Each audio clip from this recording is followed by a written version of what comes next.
Hi there, this is Ingrid from Diesel Dobermans, and this is the second video of a two-part video. In the last video, I showed you how to make your ear post. Now in this video, we're going to post our puppy. This is a different puppy from the last video. Before that, this here is Tank. And Enzo is running around down there, and he's going to make lots of noise in the background, so never mind him. Here, show him Pearl. Say hi, Enzo. All right.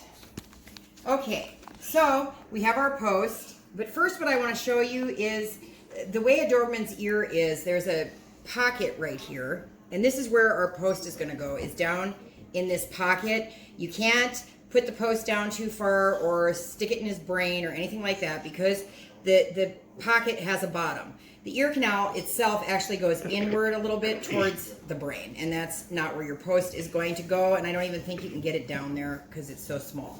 So make sure when you put your post in, you get it all the way to the bottom of this pocket. If it's not at the bottom of the pocket, you will find your post popping out and you'll have to repost. Sometimes when you're first starting, it's good to have a partner to help you, because if puppy moves around too much, that post might not stay in the bottom. So we take our padded end of our post. This is a drinking straw post, and we're going to put it all the way down into the bottom of that pocket, and try to keep the sticky side away from the ear while you're getting it down there. You can feel it now. It's all the way down here, so it's about a ½ inch in or so, maybe 3/4 with some puppies. Pull your ear tightly up, nice and tight. You don't want to get a crease here. If the ear's not pulled up tight enough, you'll have a little crease here, and that is not good for standing an ear. So another thing I want you to be aware of is this natural fold right here. We want to keep this fold tucked back. Don't tape it forward.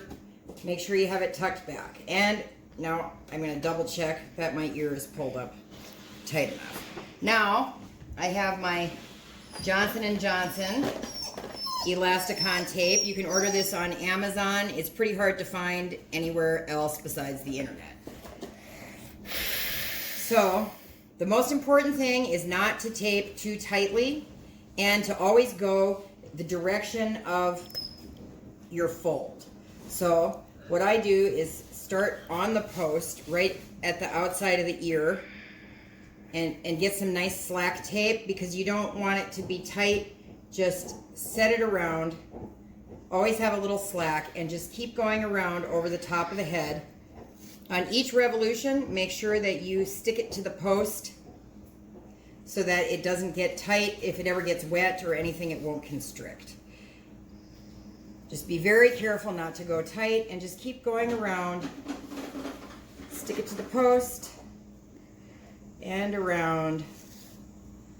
And I go all the way down around the base until everything's nice and closed up, because then it can't pop out as easy. And of course, my puppies, there's, you know, a whole litter of puppies pulling on ears.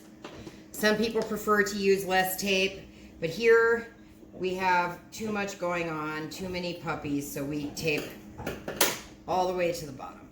So this ear is now done. Now, the tape is not tight, so I like to massage the ear a little bit to get the tape and the adhesive to stick good. Good boy. Okay, now we'll move on to the next ear without losing our puppy off the table.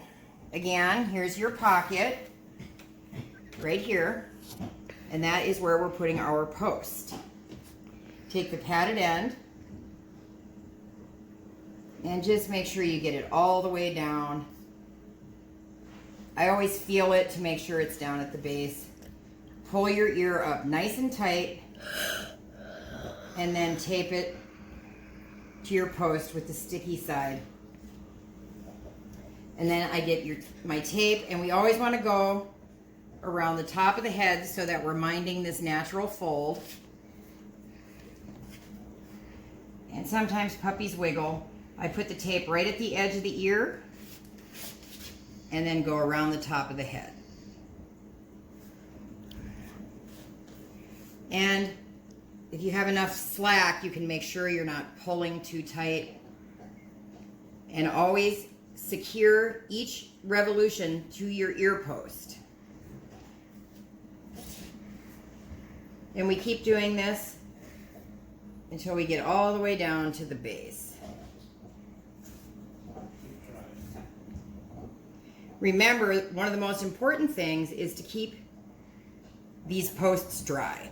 If it's raining, I suggest going to get some Glad Press and Seal and cut some little pieces of that off and just squeeze it onto the ears if you're having a light rain. You can also take a grocery bag or something and tie it like a bonnet over the top as well if it's really bad weather. If you think at all that the ears have gotten wet, you need to unpost them immediately, allow them to dry, and then repost. So here we have our 2 posts, but now we're going to do our bridge. I don't do any fancy figure 8s or anything like that. I start around the back of the puppy's ears because the tape is really fun to look at and sometimes they try to chew. So we do the back first.